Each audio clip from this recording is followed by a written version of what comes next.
Hey, I'm doing some prep this week with the Yamaha Rivage for an event coming up next month, and I have several mixes, and so using the user-defined keys like I normally would is not necessarily the easiest way to go about because there's only 12, and then I can bank.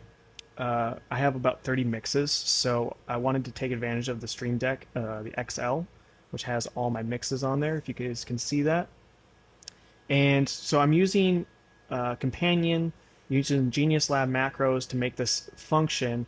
I was looking online trying to figure out ways to make this happen with the RCP module from Companion, and it does not have that functionality. So what I had to do was use MIDI, and I wanted to show you guys, walk you through that approach.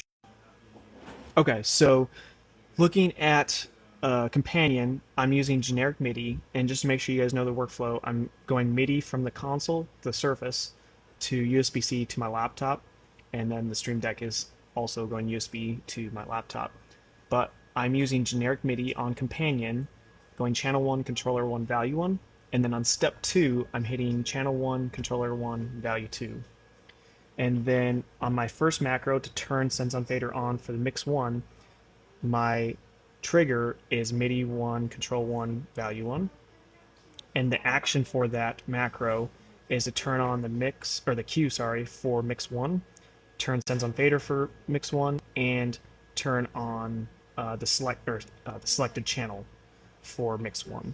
So when I hit that, you can see that it's going Sends on Fader, selecting and queuing.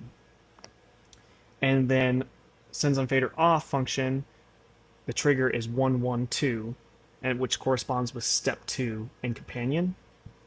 And I'm turning off the cue and turning off Sends on Fader for the actions.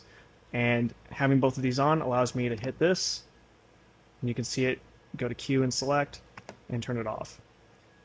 So, and then you can just duplicate that 30 times or however many times you see fit.